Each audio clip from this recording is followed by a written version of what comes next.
पहाड़ों के बीच बसा था एक गांव वज्रपुर। यह गांव जितना सुंदर था उतना ही डरावना भी। गांव के किनारे पर एक प्राचीन कुआं था जिसे सब नीलकंठ का श्रापित कुआं कहते थे। लोगों का मानना था कि इस कुएं में किसी रक्षक आत्मा का वास है जो केवल पवित्र हृदय वाले को ही क्षमा करती है।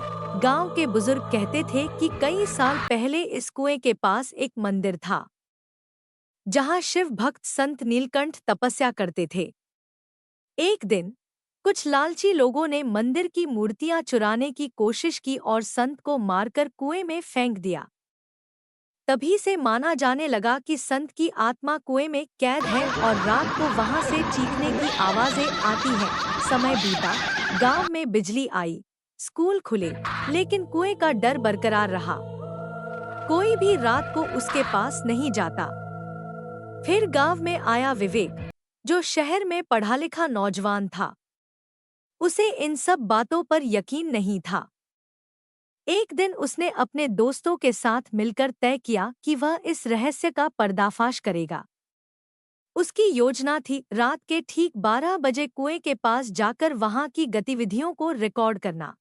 विवेक ने अपने दोस्तों के साथ कैमरा, टॉर्च और रिकॉर्डिंग डिवाइस लिया और पहुंच गया कुएं के पास।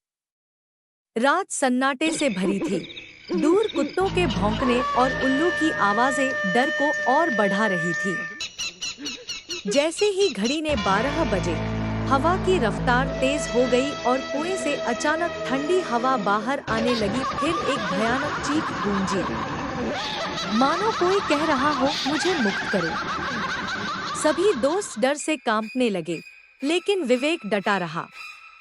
तभी कैमरे की स्क्रीन पर धुंधली सी परछाई दिखी, जो धीरे धीरे कुएं के चारों ओर घूम रही थी। अगली सुबह विवेक गांव के पुराने पंडित जी के पास गया और उन्हें सारी बात बताई।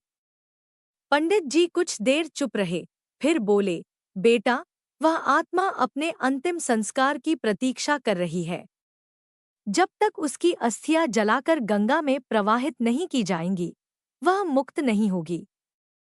विवेक ने गांव वालों से बात की।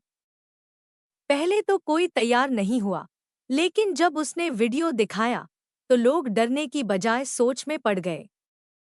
आखिरकार गांव के कुछ साहसी बुजुर्गों के साथ विवेक ने कुएं की सफाई करवाई और वहां से कुछ हड्डियां और पुराने कपड़े निकाले गए। पंडित जी ने पूरे विधि विधान से संत नीलकंठ की आत्मा का अंतिम संस्कार करवाया। अगले ही दिन गांव में एक विचित्र बदलाव देखा गया। रात को कुएं के पास से कोई आवाज नहीं आई, हवाएं शांत थीं और पहली बार किसी ने वहां दीप जलाया। गांव के लोग अब उस कुएं को मोक्ष कुआं कहने लगे। इस कहानी से हमें यह सीखने को मिलता है कि कभी-कभी जिन बातों को हम अंधविश्वास मान लेते हैं, वे किसी दर्दनाक सत्य पर आधारित होती हैं। विवेक की तरह अगर हम साहस, समझदारी और श्रद्धा से काम लें, तो सबसे डरावने रहस्य भी सुलझाए जा सकते हैं।